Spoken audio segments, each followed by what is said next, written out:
Hi welcome to rave education.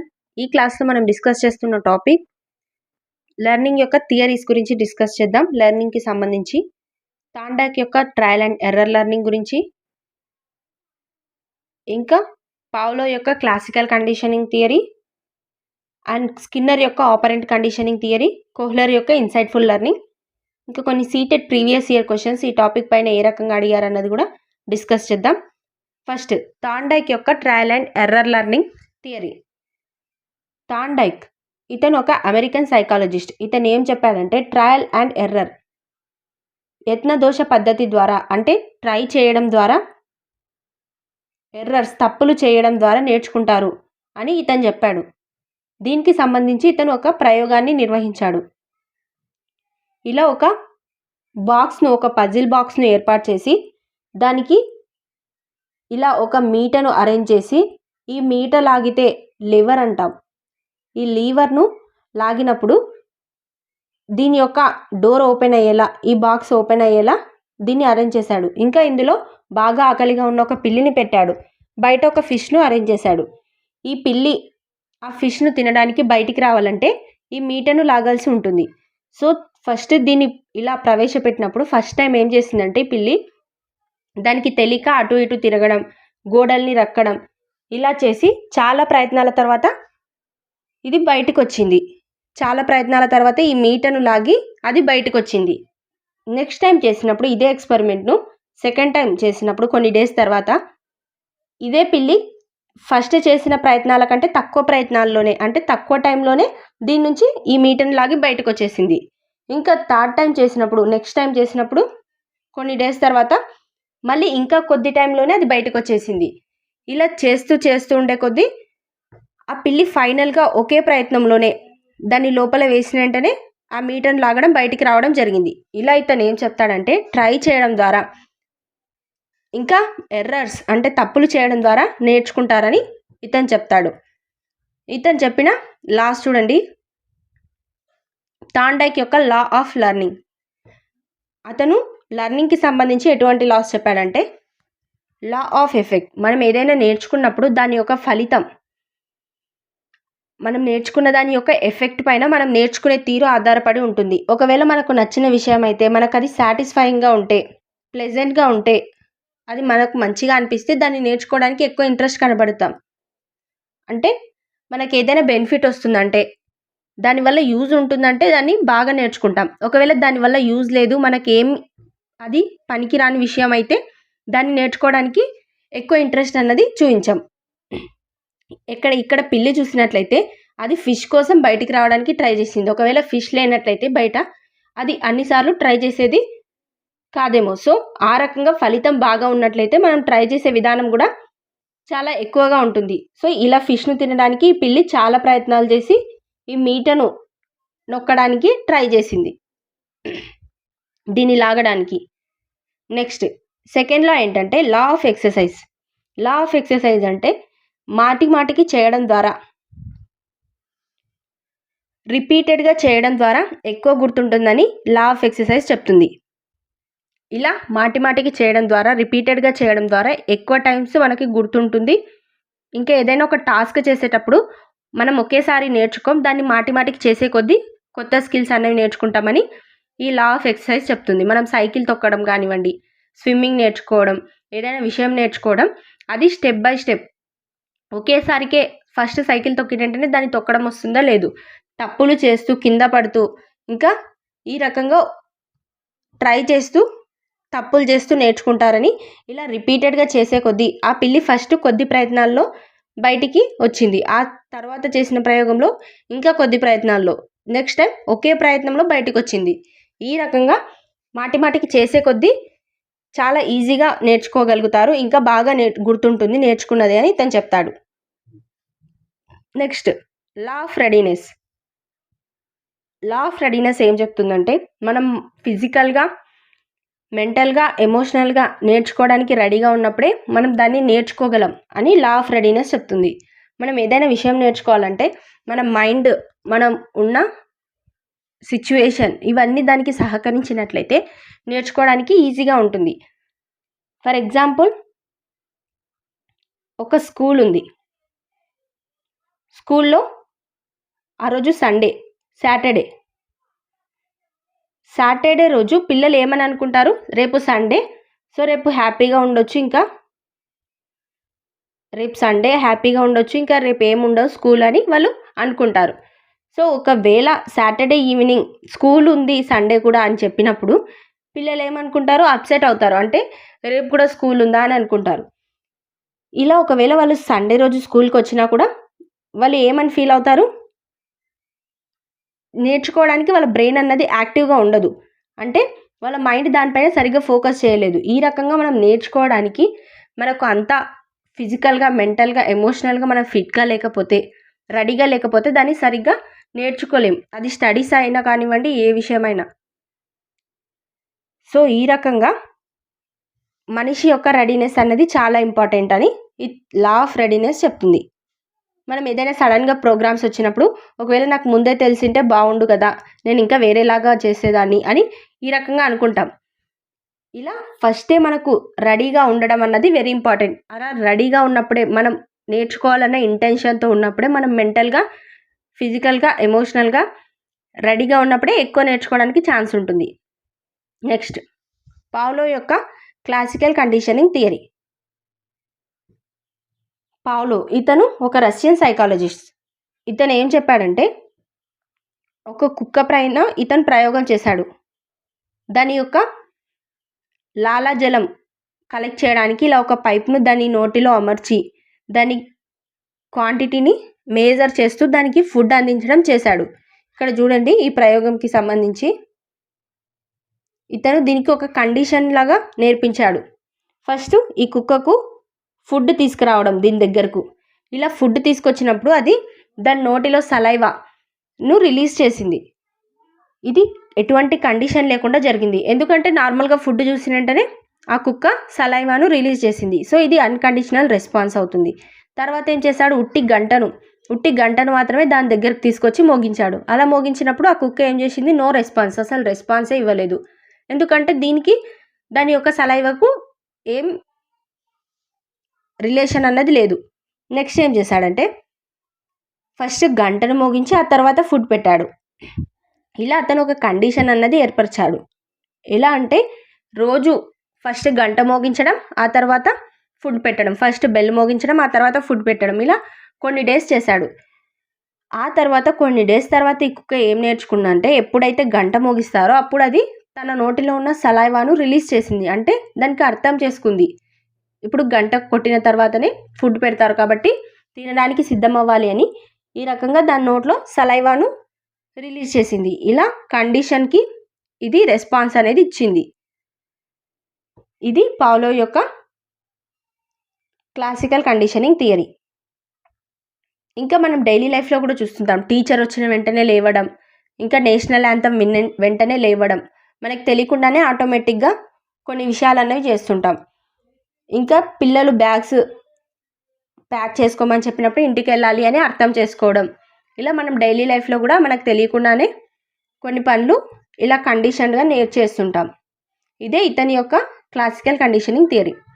Next, Skinner యొక్క operant conditioning theory. Skinner ఇతను ఏం చేశాడంటే, ఒక ఎలుక పైన ప్రయోగం చేశాడు. అదేంటంటే, ఈ రకంగా దాన్ని ఒక బాక్స్లో అరేంజ్ చేసి ఇలా ఒక లెవర్ను దీన్ని ప్రెస్ చేసినప్పుడు దీనికి ఫుడ్ వచ్చేలా ప్రిపేర్ చేశాడు. సో ఎప్పుడైతే ఇది దీన్ని నొక్కుతుందో అప్పుడు ఒక ఫుడ్, ఆహార గూలిక అంటాం, ఇలా ఫుడ్ వచ్చేలాగా అరేంజ్ చేశాడు.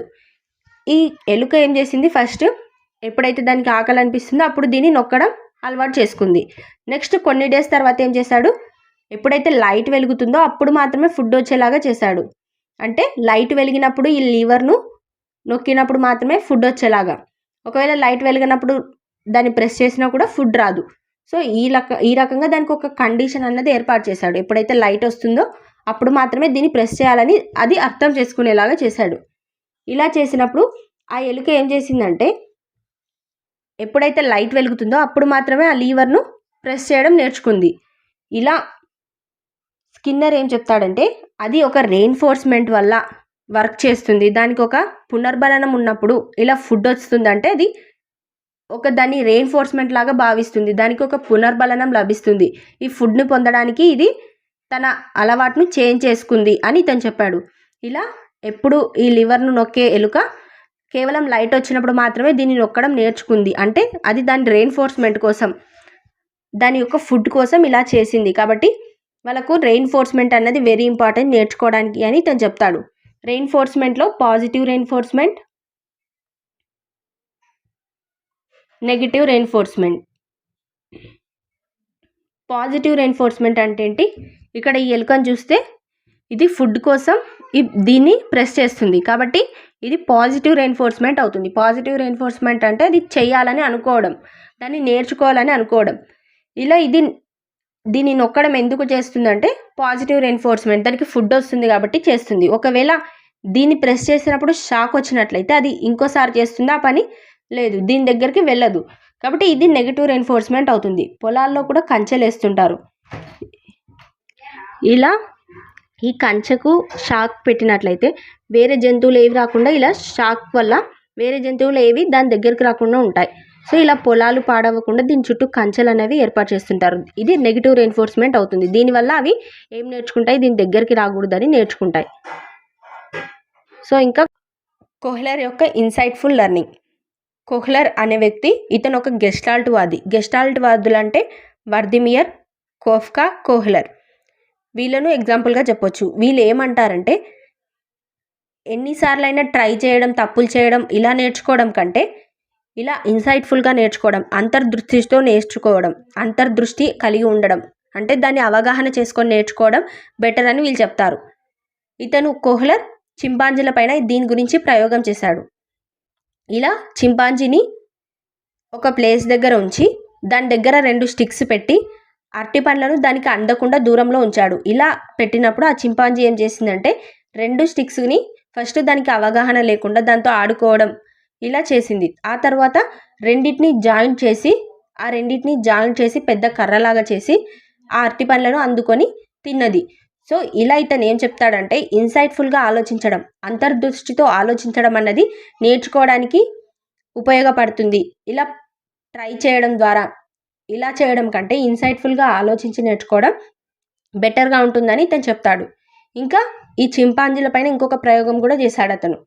ఏంటంటే ఇలా బాక్స్లను ఒక మూలకు పెట్టి ఇలా అరటి పండ్లను ఇంకొక ప్లేస్లో పెట్టి ఉంచినప్పుడు ఆ చింపాంజీలు మూలకి ఉన్న బాక్స్లను ఒకదానిపైన ఒకటి వేసుకొని ఈ అరటి పండ్ల కిందకు తెచ్చి దాన్ని ఎక్కి అందుకోవడం ఇతని ప్రయోగంలో జరిగింది.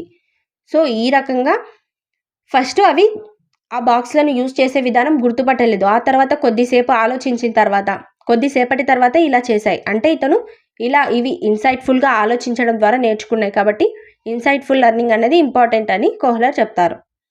ఈ గెస్టాల్ట్ వాదులకు సంబంధించి కొన్ని చూడండి. ఇక్కడ గుడ్ ఫిగర్, మన మైండ్ ఎలా ఆలోచిస్తుందంటే ఏదైనా మంచి ఫిగర్ లాగా వచ్చేదాన్ని ఒక షేప్గా ఊహించుకొని ఆలోచిస్తుంది. ఇలా ఆలోచించడమే గుడ్ ఫిగర్ అవుతుంది. ఇంకా సిమిలారిటీ, మనం ఇలాంటి పిక్చర్స్ చూసినప్పుడు ఇలా సిమిలర్గా ఉన్నవన్నీ ఒక గ్రూప్ లాగా ఆలోచిస్తాం. సో ఇలా ఆలోచించడమే సిమిలారిటీ అవుతుంది. క్లోజర్ ప్రాపర్టీ అంటే ఇక్కడ మనం మధ్యలో చతురస్రం ఉన్నట్టు, స్క్వేర్ ఉన్నట్టు అనుకుంటున్నాం, కానీ అక్కడ స్క్వేర్ ఉందా? లేదు. అంటే మన మైండ్ కొన్ని అదంతకదే పూరించుకుంటుంది. ఇలా ఉన్నప్పుడు, ఇక్కడ ఈ షేప్లో ఉన్నప్పుడు దీన్ని ట్రయాంగిల్గా భావించడం, ఇక్కడ లేని దాన్ని కూడా కల్పించుకొని ఈ రకంగా క్లోజర్ ప్రాపర్టీ కలిగి ఉంటాం. ఇది క్లోజర్ ప్రాపర్టీ అవుతుంది. ప్రాక్సిమిటీ అంటే ఏంటి? ప్రాక్సిమ్ అంటే దగ్గరగా ఉన్న వాటిని ఒక గ్రూప్గా, దూరంగా ఉన్న వాటిని ఇంకొక గ్రూప్గా భావించడమే ప్రాక్సిమిటీ. కంటిన్యూయేషన్ అంటే కంటిన్యూగా ఉంటుందనుకోవడం కంటిన్యూటీ. సిమెట్రీ, ఇలా ఉన్నప్పుడు, సిమిలర్గా ఉన్నప్పుడు, సాదృశ్యంగా ఉన్నప్పుడు మనం దీన్ని ఒక పార్ట్గా ఇవి సిమిలర్గా ఉన్నాయని ఆలోచించడం, అనుకోవడమే సిమెట్రీ అవుతుంది. ఇక్కడ క్వశ్చన్ చూడండి. Thorndike performed experiments upon various aspects of learning. One of the important contribution is. Thorndike different experiments perform చేశాడు కదా ఈ లెర్నింగ్కి సంబంధించిన ఆస్పెక్ట్స్కి, దృక్పథాలకు. అందులో ఇంపార్టెంట్ కాంట్రిబ్యూషన్ ఏది ఇక్కడ ఇచ్చిన ఆప్షన్స్లో అన్నారు. Closure principle, law of effect, law of operant conditioning, law of wholes గురించి ఇతను డిస్కస్ చేయలేదు. ఇంకా ఆపరెంట్ కండిషనింగ్ అంటే స్కిన్నర్. క్లోజర్ ప్రాపర్టీ మనం గెస్టాల్ట్ వాదుల్లో గమనిస్తాం. ఇక్కడ లా ఆఫ్ ఎఫెక్ట్ ఏదైతే ఉందో అది థార్న్డైక్ ద్వారా ప్రపోజ్ చేయబడింది. ఇతను ఏం చెప్పాడు, మనం నేర్చుకునే విధానం లెర్న్ చేయడం అన్నది లా ఆఫ్ ఎఫెక్ట్ పైన ఆధారపడి ఉంటుంది. ఎఫెక్ట్ అంటే ఏంటి, దాని యొక్క ఫలితం పైన. ఒకవేళ మనకు మంచి ఫలితం ఉన్నట్లయితే, దానివల్ల మనం బెనిఫిట్ పొందుతున్నట్లయితే దాన్ని లెర్న్ చేయడానికి నేర్చుకోవడానికి ఎక్కువ ఆసక్తి కనపరుస్తాం. ఒకవేళ అది మంచిగా లేనట్లయితే, దానివల్ల మనకు ఎలాంటి యూజ్ లేనట్లయితే, దాని యొక్క ఫలితం బాగా లేనట్లయితే దాన్ని నేర్చుకోవడానికి ఎక్కువ ఇంట్రెస్ట్ అనేది కనబరచం. ఇతను చెప్పిన లాస్ ఏంటి, ఇంకా law of readiness, law of effect, law of exercise. So ఈ 3 థార్న్డైక్ చెప్పారు. కాబట్టి option B is correct. Next question, when children learn a concept and use it, practice help in reducing the errors committed. This idea was given by. పిల్లలు practice చేయడం ద్వారా వాళ్ళ errors, తప్పులు అనేవి తగ్గిపోతున్నాయి, వాళ్ళు దాన్ని యూజ్ చేస్తూ ప్రాక్టీస్ చేయడం ద్వారా అని అన్నారు. ఈ ఐడియా ఎవరి ద్వారా ఇవ్వబడింది? థార్న్డైక్, వాట్సన్, పియాజే, Vygotsky. Lev Vygotsky social learning theory గురించి చెప్పారు, సొసైటీ ద్వారా నేర్చుకుంటారని. ఇంకా జీన్ పియాజే ఏం చెప్పారు, ఇతను ఒక కాగ్నేటివిస్ట్, అంటే మన థింకింగ్ ప్రాసెస్లో, మన కాగ్నేటివ్ లెవెల్స్లో తేడా రావడం వల్ల, మన థాట్స్లో తేడా రావడం వల్ల నేర్చుకుంటారు అని చెప్పారు. ఇంకా వాట్సన్ బిహేవియరిస్ట్, ఇతను బిహేవియర్లో చేంజ్ రావడం వల్ల నేర్చుకుంటారని చెప్పారు. థార్న్డైక్ ఏం చెప్పారంటే, మనం తప్పులు చేస్తూ నేర్చుకోవడం. ఇతను చెప్పిన 3 లాస్ ఉన్నాయి కదా, రెడీనెస్, ఎఫెక్ట్, ఎక్సర్సైజ్. ఎక్సర్సైజ్ అంటే ఏంటి, ఇలా మాటికి చేస్తూ నేర్చుకోవడం వల్ల, రిపీటెడ్గా వర్క్స్ చేయడం వల్ల తప్పులు అనేవి తగ్గిపోతాయి. సో ఇలా మాటికి చేస్తుంటే అది బాగా గుర్తుంటుంది, బాగా రిమెంబర్గా ఉంటుంది.